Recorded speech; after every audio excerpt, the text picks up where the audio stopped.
محترم ناظرین السلام علیکم۔ میری طبیعت آج صبح سے ہی کچھ گری گری تھی، پھر بھی میں دن بھر کاموں میں لگی رہی تھی۔ میں جو ہی کپڑے دھو کر نیچے آئی، صحن میں پڑی گندگی دیکھ کر مجھے بے انتہا غصہ آ گیا تھا۔ میں اپنے کمرے میں جا کر آرام کرنے کی بجائے موٹر کے پیچھے پڑی جھاڑو اٹھانے چل دی۔ میں نے صفائی کر کے پورے گھر کو چمکا کر رکھ دیا تھا۔ میری کمر میں اب شدید درد اٹھا تھا، میں اب جی بھر کر آرام کرنا چاہتی تھی۔ میں جیسے ہی اپنے کمرے کی جانب بڑھی، تبھی بیرونی دروازے پر آہٹ سن کر دروازے کی جانب دیکھنے لگی تھی۔ میری نند دروازہ کھول کر اندر داخل ہوئی تھی اور اس کے ہاتھ میں مونگ پھلی کا شاپر تھا۔ وہ صحن میں بیٹھ کر مونگ پھلی کھانے لگی۔ اسے دکھائی دے رہا تھا کہ صفائی ہو چکی ہے، مگر پھر بھی وہ مونگ پھلی کھاتے ہوئے اس کے چھلکے ادھر ادھر پھینکے چلی جا رہی تھی۔ کچھ ہی دیر میں اس نے پورے صحن میں مونگ پھلی کے چھلکے بکھیر دیے تھے۔ یہ کیا کر رہی ہو؟ میں نے ابھی کتنی محنت سے صفائی کی ہے اور تم نے پھر سے گند پھیلا دیا ہے۔ میں نے افسوس سے کہا، تو پھر سے صفائی کر لو۔ وہ بے نیازی سے کہتی ہوئی اٹھ کر کمرے کی طرف بڑھ گئی تھی۔ میرے تن بدن میں آگ لگ گئی تھی۔ اس کو تو میں سبق سکھا کر رہوں گی، پتہ نہیں خود کو کیا سمجھتی ہے۔ میں نے غصے سے بڑبڑا کر کہا اور جھاڑو لے کر دوبارہ صحن کی صفائی کرنے لگ گئی تھی۔ میرا نام سمینہ ہے۔ میں نے ایک غریب گھر میں آنکھ کھولی تھی۔ میرا ابا سائیکل پر گلی گلی پھر کر کھیس، دریاں اور بستروں کی چادریں فروخت کیا کرتا تھا۔ ابا جان کی اچھی خاصی روزی ہو جاتی تھی۔ ابا اپنا سامان بیچنے کے لیے زیادہ تر گاؤں اور ایسی بستیوں کا رخ کرتا تھا جہاں غریب لوگ آباد تھے۔ گاؤں اور ان علاقوں میں ابھی بڑے شہر کی ہوا نہ لگی تھی، اس لیے وہاں کی عورتوں میں روز روز بازار جانے کا رواج نہ تھا۔ اکثر عورتیں تو 6 مہینے بھی بازار کا رخ نہ کرتی تھیں۔ ضرورت کا زیادہ تر سامان پھیری والوں سے ہی مل جایا کرتا تھا۔ ابا جان کے پاس تو سامان بھی ایسا تھا جو گاؤں کی ہر گھر کی ضرورت تھا، اس لیے ابا جان کا مال خوب بکتا۔ مزید یہ کہ ابا جان گاؤں کی عورتوں سے سستے داموں چادروں پر کڑھائی بھی کروا لیتا اور اچھے علاقوں میں جا کر کڑھائی والی چادریں اور تکیے مہنگے داموں بیچ دیا کرتا تھا۔ جہیز میں رکھنے کے لیے کڑھائی والی چادریں اور تکیوں کی بہت زیادہ مانگ تھی، اس لیے ابا جان کا کام اچھا چل رہا تھا۔ ابا جان صبح سویرے نکلتا تو شام گئے ہی گھر واپس لوٹتا۔ میں اپنے ماں باپ کی ایک ہی بیٹی تھی۔ کہنے کو تو اکلوتی اولاد بہت لاڈلی ہوتی ہے، لیکن میں نہ جانے کیسی قسمت لکھوا کر لائی تھی کہ میری پیدائش سے کچھ عرصے بعد ہی میری ماں چل بسی تھی۔ جب میری ماں کا انتقال ہوا تو میں صرف 6 سال کی تھی۔ مجھے اپنی ماں کی موت کا بہت صدمہ تھا۔ میں ماں کو یاد کر کے بہت روتی رہتی تھی، لیکن رفتہ رفتہ مجھے بھی صبر آ گیا تھا۔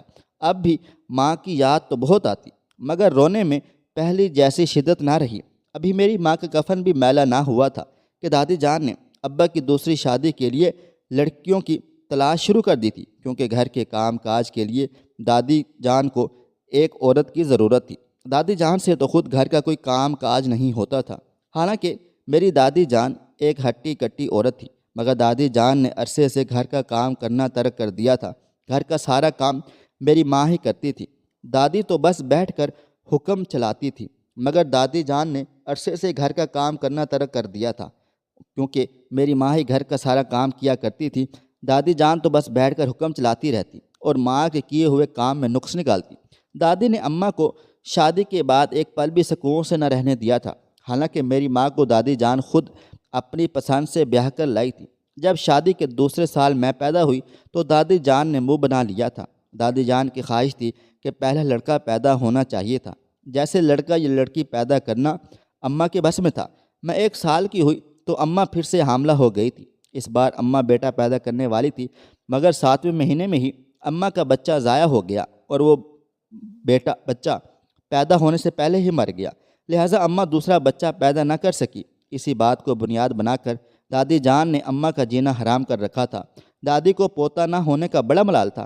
جیسے پوتے نے پیدا ہو کر بڑا تیر مار لینا تھا، دادی کا کہنا تھا کہ اماں کی کوکھ سے ان کے بیٹے کا وارث پیدا نہ ہو سکے گا۔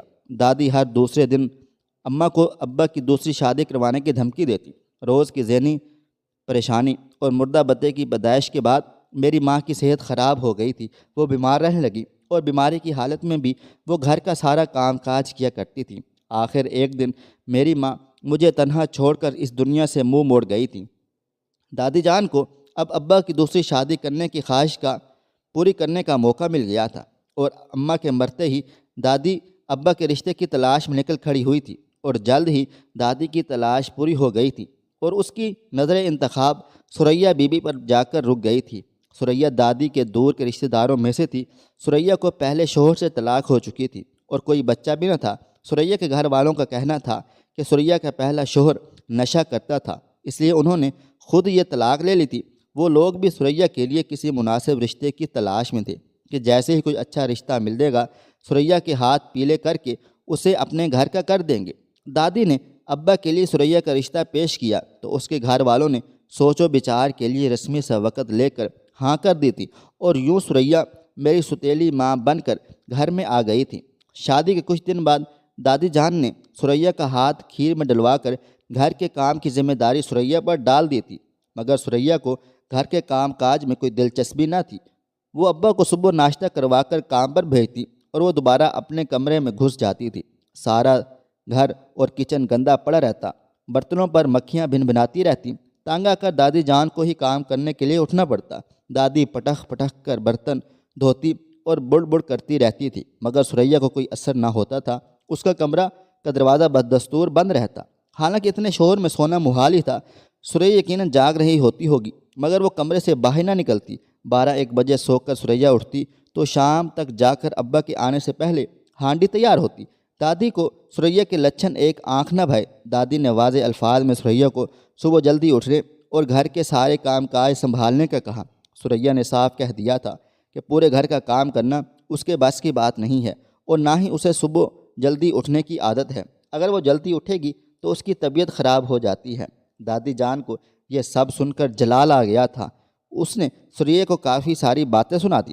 ثریا بھی کہاں برداشت کرنے والی تھی، اس نے بھی دادی کو نہیں بخشا تھا۔ اس نے دادی کے ایسے ہی باتیں کی تھی کہ دادی بھی حیران و پریشان رہ گئی تھی۔ دادی نے شاید ثریا کو اماں کی طرح سمجھ لیا تھا، مگر ثریا میری ماں جیسی سیدھی سادی نہ تھی۔ روز گھر میں یہی جھگڑا ہوتا۔ دادی روز ثریا کو برا بھلا کہتی، ثریا بھی خوب جواب دیتی۔ گھر میں خوب فساد ہوتا، لیکن ثریا پر کوئی اثر نہ ہوتا تھا۔ ثریا بڑی تیز ترار عورت تھی۔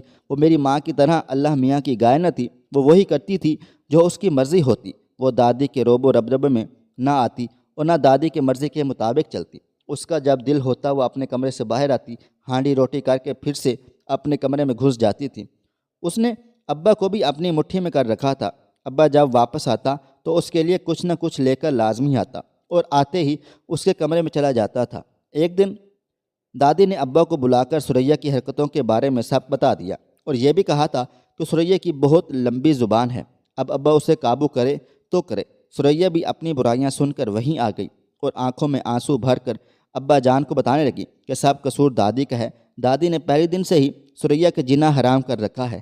دادی کی شکایتیں سن کر ابا جان چڑ گیا تھا اور کہنے لگا، اماں تجھے تو سمینہ کی ماں بھی ہر وقت یہی شکایتیں رہتی تھیں کہ وہ جنتی تو اللہ کو پیاری ہو گئی ہے، اب تو ثریا کے پیچھے پڑ گئی ہے، بس کر اب تو ہمیں سکون سے رہنے دے۔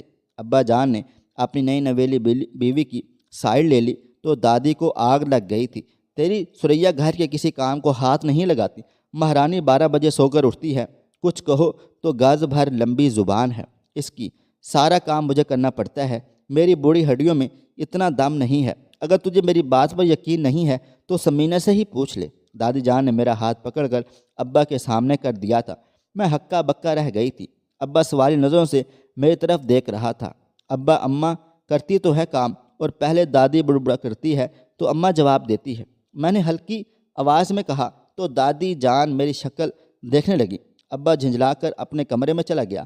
میں نے جو کہا سچ ہی کہا تھا، مجھے کیا ضرورت تھی میں دادی کی سائڈ لے کر ثریا سے بگاڑ دی اور اس کو اپنا دشمن بناتی۔ اگر ثریا میری ستیلی ماں تھی تو دادی بھی میری سگی نہ تھی۔ ثریا نے ابھی تک میرے ساتھ کوئی ستیلا پن نہ دکھایا تھا، وہ زیادہ تر میرے ساتھ لا تعلقی اختیار کیے رہتی۔ صبح وہ ابا کے ساتھ مجھے بھی ناشتہ دے دیتی اور میں اسکول چلی جاتی، واپس آتی تو اپنے لیے خود ہی کچھ بنا کر کھا لیتی اور شام کو کھانا بنتا تو ابا کے ساتھ میں بھی کھانا کھا کر سو جاتی تھی۔ ابھی تک نہ تو میں نے ثریا کو تنگ کیا تھا اور نہ ہی ثریا نے مجھے ستایا تھا۔ شاید اس کی وجہ یہ بھی تھی کہ میں زیادہ تر دادی کے ساتھ ہی رہتی تھی اور رات کو بھی دادی کے کمرے میں ہی سوتی تھی۔ جو بھی تھا دادی کی ہاں میں ہاں ملا کر مجھے ثریا سے بگاڑنے کی بھلا کیا ضرورت نہیں تھی۔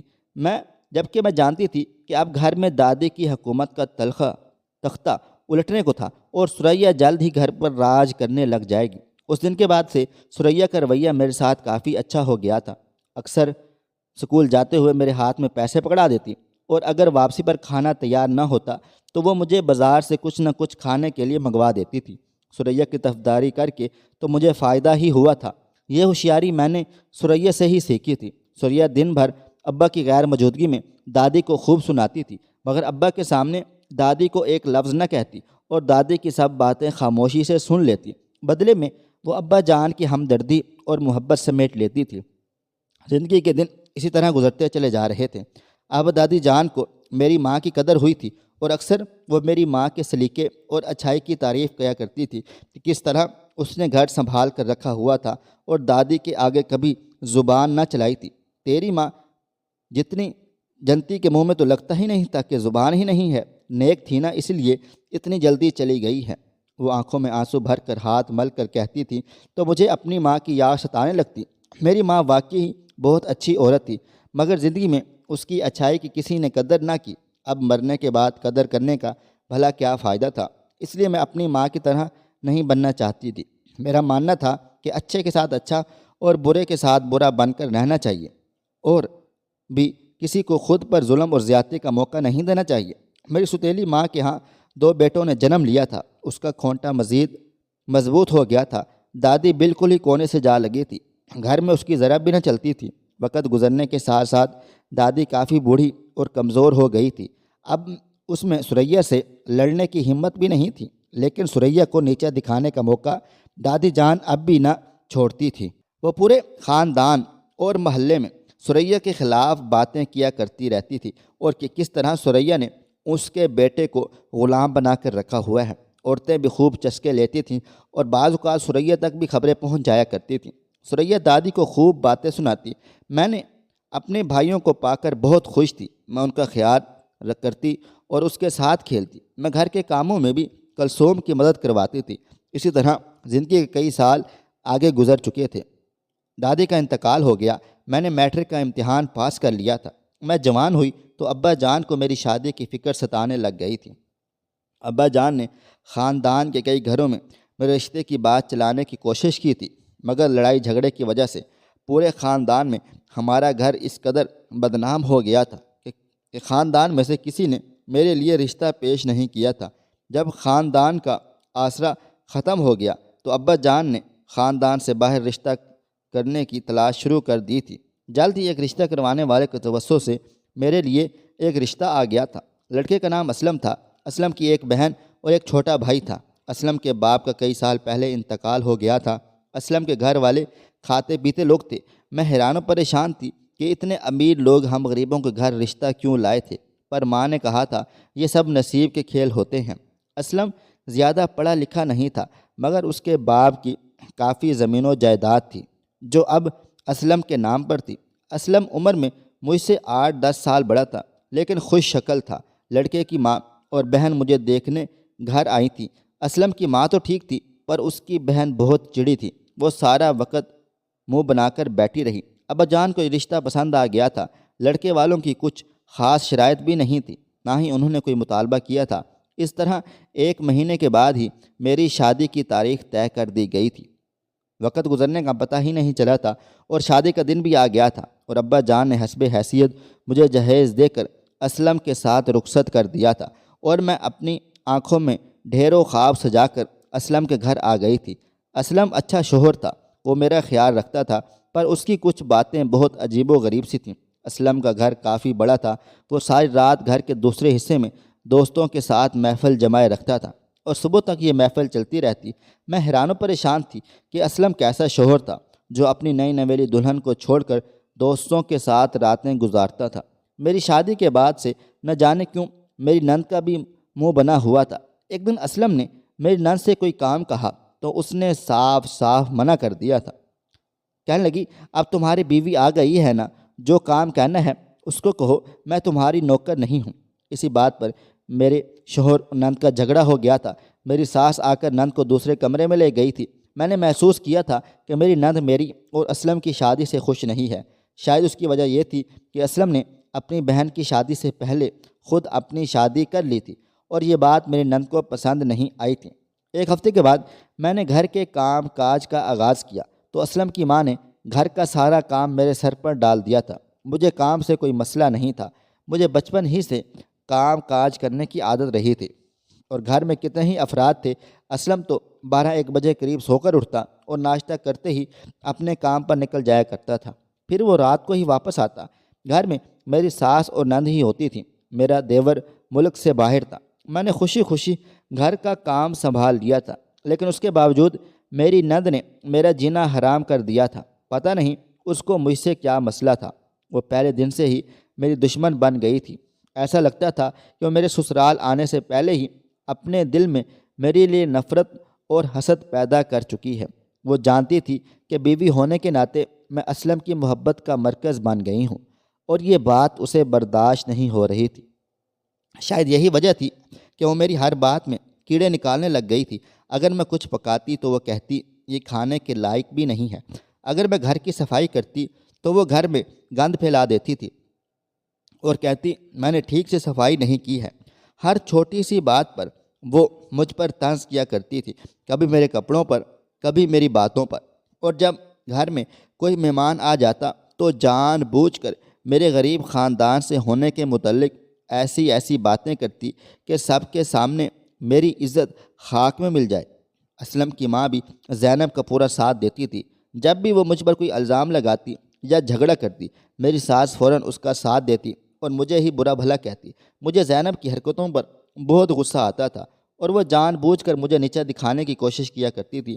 زینب نے اپنی شادی نہ ہونے کا سارا غصہ مجھ پر نکالنا شروع کر دیا تھا۔ زینب کے رشتے تو بہت آتے تھے، لیکن نہ جانے کیا وجہ تھی کہ زینب ہر رشتے سے انکار کر دیا کرتی تھی۔ مجھے لگتا تھا کہ شاید وہ کسی کو پسند کرتی ہیں، اور ایک دن مجھے پتہ چلا تھا کہ زینب اپنے کزن کو پسند کرتی تھی، لیکن اسلم نے اس کی شادی نہیں ہونے دی تھی۔ وہ لڑکا زینب دونوں ایک دوسرے سے بہت محبت کرتے تھے، شاید اس لیے اب وہ میری دشمن بن گئی تھی۔ اسلم کی ماں بھی ہر وقت اسی فکر میں رہتی تھی کہ کسی اچھی جگہ زینب کی شادی ہو جائے۔ ایک دن میں اسلم کے ساتھ باہر جانے کے لیے تیار ہو رہی تھی، تبھی زینب کمرے میں آئی اور کہنے لگی بہت بن سنور کر جا رہی ہونا، پر ہوشیار رہنا، یہ سب کچھ نقلی ہے، اصلی چیز وہ ہے جو دل میں ہوتی ہے اور نظر نہیں آتی ہے۔ میں زینب کی شکل دیکھنے لگی۔ کبھی کبھی مجھے لگتا تھا زینب نفسیاتی مریض بنتے چلی جا رہی ہے، یا شاید وہ جان بوجھ کر ایسی باتیں کرتی تھی۔ مجھے اس کی باتوں کی بالکل بھی سمجھ نہیں آتی تھی۔ اس وقت میں نے زینب کو کچھ نہیں کہا، چپ کر کے اپنے کپڑے بدلے اور اسلم کے ساتھ باہر نکل گئی تھی، مگر اس کی باتیں میرے دل و دماغ میں خنجر کی طرح چبھتی رہیں۔ اسلم کو بتانے کا بھی کوئی فائدہ نہ تھا، کیونکہ زینب اور اس کی ماں نے مل کر مجھے ہی غلط ثابت کر دینا تھا۔ میں نے دل ہی میں فیصلہ کر لیا تھا کہ مجھے خود ہی کچھ کرنا ہوگا، ورنہ یہ عورتیں میری زندگی کو تباہ و برباد کر ڈالیں گی۔ ایک دن میں کمرے میں بیٹھی اپنی سہیلی سے فون پر باتیں کر رہی تھی، تبھی میری نند کمرے میں داخل ہوئی۔ اس نے جھپٹ کر فون میرے ہاتھ سے چھین لیا تھا اور مجھ پر الزام لگانے لگی۔ میں کسی لڑکے سے فون پر پیار محبت کی باتیں کر رہی تھی۔ میں اس کے اس الزام پر دنگ رہ گئی تھی۔ کیا بکواس کر رہی ہو؟ تمہیں شرم نہیں آتی ایسی گھٹیا اور فضول بات کرتے ہوئے؟ شور کی آواز سن کر میری ساس بھی کمرے میں آ گئی۔ میں نے اسے نند کے الزام کے بارے میں بتایا تو وہ بھی اسی کی طرف داری کرنے لگ گئی۔ میری بیٹی ٹھیک تو کہہ رہی ہے، تیرا کردار ٹھیک نہیں ہے، ورنہ کمرے میں چھپ کر فون پر باتیں کرنے کی بھلا کیا ضرورت ہے؟ میری ساس اور نند نے مجھے مار پیٹ کر اور مجھ پر الزام لگا کر مجھے گھر سے نکال ڈالا تھا۔ میں روتے ہوئے ابا کے گھر آ گئی تھی۔ میری ستیلی ماں نے میری ساری بات سن کر مجھے ہی برا بھلا کہا تھا، کیونکہ تو نے اپنی ساس اور نند کو اتنی ڈھیل دی تھی کہ انہوں نے تجھے گھر سے نکال دیا۔ ابا بھی ساری بات سن کر پریشان ہو گیا تھا۔ ابا جان نے فون کر کے اسلم کو گھر پر بلا لیا تھا اور ساری صورتحال کے بارے میں بتا دیا تھا۔ شکر ہے اسلم نے مجھ پر شک نہیں کیا تھا۔ اس نے اپنی ماں اور بہن کی طرف سے معافی مانگ لی اور مجھے لے کر گھر چلا آیا تھا۔ میری ساس اور میری نند مجھے وسیع کے ساتھ دیکھ کر ہکا بکا رہ گئی تھی۔ میں نے بھی اب سوچ لیا تھا کہ بہت ہو گئی، ساس اور نند کی عزت اچھائی کا تو زمانہ ہی نہیں رہا، میں بھی اب ان دونوں کو گھر سے نکلوا کر ہی رہوں گی۔ اماں نے مجھے یہی سمجھا کر بھیجا تھا کہ وہ دونوں تیرے ساتھ جس طرح کا رویہ رکھتی ہیں تو تجھے بھی ان کے ساتھ ویسا ہی رویہ اختیار کرنا چاہیے۔ اب میں اپنی ساس اور نند سے سیدھے منہ بات نہیں کرتی تھی۔ میں نے گھر کا سارا کام کاج کرنا بھی چھوڑ دیا تھا۔ میں سارا دن طبیعت خراب ہونے کا بہانہ بنا کر اپنے کمرے میں پڑی رہتی تھی۔ میری ساس ہی کچھ نہ کچھ کھانا بنا لیتی تھی۔ میں نے اپنے شوہر کو بتا دیا تھا کہ میں امید سے ہوں۔ اسلم یہ بات سن کر خاموش ہو گیا تھا۔ میں اپنے لیے اسلم سے باہر سے کھانا منگوا لیتی تھی اور بہانہ کر دیتی تھی کہ گھر کا کھانا مجھ سے کھایا نہیں جاتا ہے۔ اسلم خوشی خوشی میری ہر فرمائش پوری کر دیتا تھا۔ مسلسل باہر کا کھانا کھانے سے ایک دن اچانک میری طبیعت خراب ہو گئی تھی اور میرے پیٹ میں شدید درد ہو گیا تھا۔ اسلم آیا تو میری حالت دیکھ کر پریشان ہو گیا تھا۔ میں نے آخری چال چلنے کا فیصلہ کر لیا تھا۔ میں نے اسلم کو کہا، تمہاری بہن نے مجھے دھکا دیا ہے اور گرنے کی وجہ سے میرا بچہ ضائع ہو چکا ہے، اس لیے میری یہ حالت ہو گئی ہے۔ نتیجہ میری توقع کے مطابق نکلا تھا۔ اسلم نے آؤ دیکھا نہ تاؤ، اس نے تو اپنی ماں کی ایک بھی بات نہیں سنی تھی اور اس نے اپنی ماں اور بہن کا ہاتھ پکڑ کر انہیں گھر سے باہر نکال دیا تھا۔ نکل جاؤ اس گھر سے، آئندہ کبھی دوبارہ مجھے اپنی شکل مت دکھانا، اسلم نے غصے سے کہا اور کمرے میں چلا گیا۔ میں دروازے پر کھڑی فاتحانہ نظروں سے اپنی ساس اور نند کو دیکھ رہی تھی۔ تبھی میری نند نے کہا، ہم تو بہت خوش ہیں، تم نے ہمیں آزاد کر دیا اور اس جہنم سے ہماری جان چھوٹ گئی ہے، اب تم ہی اس جہنم میں رہو۔ یہ کہہ کر میری ساس اور نند وہاں سے چلی گئی تھیں۔ میں سوچ میں پڑ گئی، زینب یہ کیا کہہ رہی تھی؟ وہ اس گھر کو جہنم کیوں کہہ رہی تھی؟ اس کو تو یہاں سے جاتے ہوئے پریشان ہونا چاہیے تھا، مگر وہ تو کافی خوش لگ رہی تھی۔ پتہ نہیں زینب تو پاگل ہے، اس کا دماغ واقعی خراب ہو چکا ہے، جب ہی الٹی سیدھے باتیں کرتی رہتی ہیں۔ میں اپنا سر جھٹک کر واپس کمرے میں آ گئی تھی۔ میں بہت خوش تھی۔ میری زندگی میں کانٹے بونے والی میری ساس نند سے میری جان چھوٹ گئی تھی۔ اب میں آرام سکون سے اپنی خوشگوار زندگی گزار سکتی تھی۔ کچھ دن تو بڑے سکون اور مزے سے گزر گئے تھے۔ میں اپنی مرضی کی زندگی جی رہی تھی، مگر میں سارا دن اکیلی پڑی رہتی۔ رات کو اسلم کے دوست آ جاتے۔ اسلم نے اب دوستوں کو گھر کے اسی حصے میں بٹھانا شروع کر دیا تھا۔ ایک رات کو سوتے ہوئے کچھ شور شرابے سے میری آنکھ کھل گئی تھی۔ میں کمرے سے باہر نکل آئی تو لاؤنج میں اپنے شوہر اور اس کو دوستوں کو دیکھ کر حیران و پریشان رہ گئی تھی۔ میرا شوہر اپنے دوستوں کے ساتھ جوا کھیلنے میں مصروف تھا۔ ان سب کے ہاتھوں میں شراب کے گلاس تھے۔ اسلم خود بھی نشے میں دھت تھا اور اس کے دوست بھی۔ یہ سب دیکھ کر میری آنکھیں پھٹی کی پھٹی رہ گئی تھیں۔ میں کمرے میں جا کر دروازہ بند کر کے بیٹھ گئی تھی۔ نہ جانے شراب کا اور جوئے کا یہ دور کب تک چلا تھا۔ صبح کے قریب میری آنکھ لگ گئی تھی۔ میرے وہم و گمان بھی نہ تھا کہ اسلم کو جوئے کی لت تھی اور وہ شراب پیتا تھا۔ آج سے پہلے تو میں نے اسلم کو یہ سب کرتے کبھی نہ دیکھا تھا۔ میری ساس اور نند کی موجودگی میں وہ اپنے دوستوں کو اس پورشن میں لے کر نہیں آتا تھا۔ وہ گھر کے دوسرے حصے میں آتے جاتے رہتے تھے اور وہیں سے چلے جاتے تھے، اس لیے مجھے کبھی علم نہیں ہو سکا تھا۔ لیکن جب سے میری ساس اور نند گھر سے گئی تھیں تو اسلم کو کسی چیز کا خوف نہ رہا تھا۔ صبح ہوتے ہی اسلم کمرے میں آ کر سو گیا تھا۔ اسلم اٹھا تو میں نے اس سے بات کرنے کی کوشش کی۔ یہ رات بھر گھر میں کیا چل رہا تھا، لیکن اس نے مجھے ڈانٹ دیا۔ میرے معاملات میں ٹانگ اڑانے کی ضرورت نہیں ہے، ورنہ مجھ سے برا کوئی بھی نہ ہوگا۔ اسلم مجھے دھمکی دے کر گھر سے باہر نکل گیا تھا۔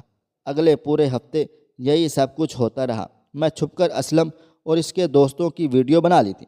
ایک رات اسلم کمرے میں آیا اور اس نے مجھے اپنے دوستوں کی خاطر تواضع کرنے کا حکم دے دیا تھا۔ اسلم کی آنکھیں لال سرخ تھیں اور وہ اپنے ہوش و حواس میں بھی نہیں تھا۔ میں اسلم کی اس حالت کو دیکھ کر ڈر گئی تھی۔ میں شراب کی بوتل لے کر کچن میں آ گئی اور کچن میں جا کر شراب اور برف گلاس میں ڈالنے لگی تھی۔ شراب کی تیز بدبو سے میرا دل خراب ہو رہا تھا۔ میں کچن سے باہر آئی تو اسلم مجھے اپنے دوستوں کو شراب پیش کرنے کا حکم دے دیا۔ میرے تو آسانی خطا ہو گئے تھے۔ گلاس پیش کرتے ہوئے میرے ہاتھ کانپ رہے تھے۔